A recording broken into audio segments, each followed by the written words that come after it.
ចំណេះដឹងទូទៅរបស់ហ្គេមដែលយើងត្រូវដឹងវគ្គ 2 PS Vita ឈ្មោះពេញរបស់វាគឺ PlayStation Vita គឺជាចំនួនក្រោយរបស់ម៉ាស៊ីន PSP PS Vita ត្រូវបានសង្ឃឹមថានឹងជោគជ័យជាង PSP វាបានចេញលក់នៅខែ12ឆ្នាំ2011តម្លៃរបស់វាគឺ$250ដើម្បីប្រកួតជែងជាមួយនឹង Nintendo 3DS ប៉ុន្តែ PS Vita គឺជាការបរាជ័យមួយរបស់ Sony អត្ថប្រយោជន៍របស់ PSP ពេលប្រៀបធៀបជាមួយនឹង Nintendo DS គឺកម្លាំងម៉ាស៊ីនរបស់វាយុទ្ធសាស្ត្រហ្នឹងត្រូវបាន Sony បន្តប្រើទៅលើ PS Vita ដើម្បីប្រកួតប្រជែងជាមួយ Nintendo 3DS PS Vita បង្កប់ទៅដោយបច្ចេកវិទ្យាលឿនបំផុតនៅជំនាន់ហ្នឹងពី Analog Touch Screen ខ្នងវាក៏ប្រើ Touch ដែរជំនួសឲ្យប៊ូតុង L2 ហើយនិង R2 វាមាន Bluetooth Wi-Fi ហើយ 3G ឲ្យតាម version អេក្រង់វាគឺជាអេក្រង់ OLED ដែលមាន resolution 960 គុណនឹង544 pixel គឺវាច្បាស់ជាង PSP 4 ដងនោះហើយកម្លាំងម៉ាស៊ីនរបស់វាគឺខ្លាំងចិត្តស្មើនឹង PS3 ហើយមានបច្ចេកវិទ្យាច្រើននេះជាមួយបច្ចេកវិទ្យាទាំងអស់ហ្នឹង Vita នឹងជោគជ័យទេ No ហេតុអី PS Vita បរាជ័យខាង Sony ក៏បានប្រាប់ថាមូលហេតុដំបូងគឺមកពីទូរស័ព្ទមូលហេតុទី2គឺមកពីតម្លៃរបស់វា$250នៅឆ្នាំ2012ម្ដាយថ្លៃប៉ុណ្ណាគ្រាន់តែថែមតែ50រៀលទៀតគឺយើងបានម៉ាស៊ីន PS3 មួយបាត់ហើយមូលហេតុបន្ទាប់មួយទៀតគឺអា memory របស់ PS Vita ណា Sony អត់ design Vita អត់ប្រើ memory ការទូទៅបានទេគឺដាច់ខាតត្រូវប្រើ memory ផ្ដាច់មុខ Vita ហ្នឹងហើយតម្លៃរបស់វាគឺ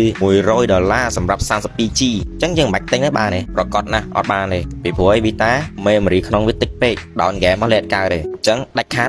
ត្រូវទិញ memory មកញាត់ចូលបើទិញ memory ទៅលេង game មិនកើតទេមូលហេតុបន្ទាប់នោះគឺ Vita support ខ្សោយសម្រាប់លេង game ចាស់ៗដូចជា PS1 ហើយ PSP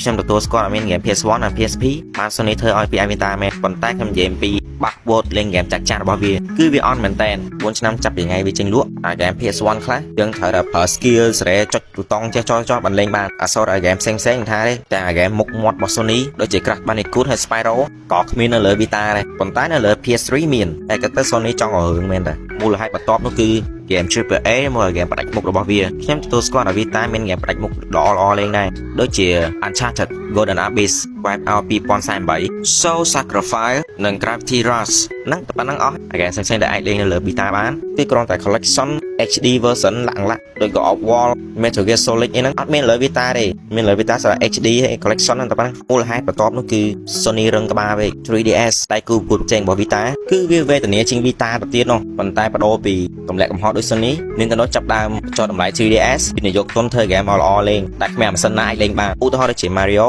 Zelda Pokemon មិនត្រឹមតែប៉ុណ្ណឹងនោះទេ Nintendo បានចេញលក់ version ផ្សេងៗរបស់ 3DS ដើម្បីផ្គត់ផ្គង់ឲ្យអ្នកលេងផ្សេងៗគ្នាចិត្ត 3D និង 2D តែប៉ុណ្ណឹងចំណែក Sony រឹងក្បាលណាថាមកពីអតិថិជនឥឡូវលេងតែ game ទូរស័ព្ទទេអញ្ចឹងម៉ាស៊ីន game កាន់ដៃគឺលេងមានន័យហើយមូលហេតុបន្ទាន់គឺ marketing សូម្បីតែមនុស្សដូចខ្ញុំក៏ដឹងថា Vita គឺជាឋានសួគ៌របស់ game indie ដែរប៉ុន្តែ Sony ធ្វើពាណិជ្ជកម្មធ្វើឲ្យ Vita ខ្លាចជាដៃ